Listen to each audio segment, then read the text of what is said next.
Let's talk a little bit about how you became the face of Black breast cancer because, of course, October is Breast Cancer Awareness Month, and we see the pink ribbons everywhere.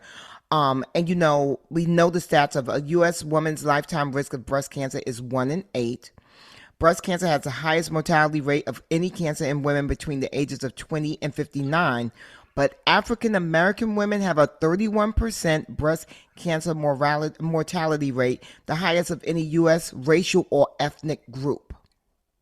That's true. So Bev, I actually a couple of years ago actually named Black breast cancer. Like I called it out. I said, we have a different disease, and we do. Mm.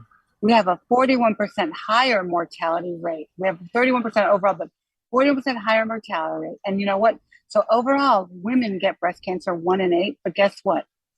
Black women under 30 get breast cancer at 4 times the rate of white women.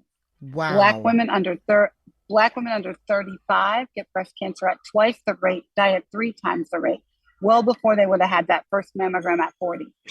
Black women under 50 die at twice the rate of white women.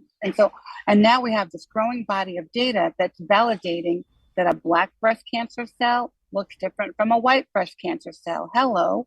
And Wow. guess what? All the drugs that we have as standard of care were made on white bodies. That's So the right. They were drugs aren't tested working on for white us. bodies. They were Yep, not tested on us, and therefore they're not working for us. And this they're is not such working. I'm so glad that you're here to talk about this because people really don't understand.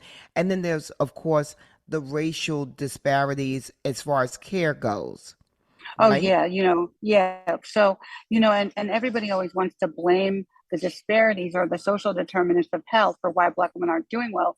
And there's definitely a factor. We're not getting what I call the golden rule standard of care. So what does that mean? To me, we live in this world of health inequity, right? There's no health equity. And we're not going to get to health equity until all healthcare professionals practice the golden rule. What your mother taught you when you were 2 years old.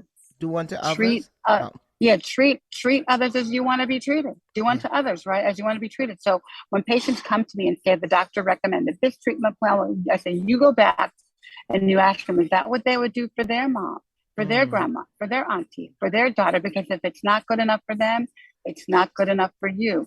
And we amen. have to get that to that level of care, right? And Yeah. we're not there yet. We have such a long way to go. We have a very long way to go.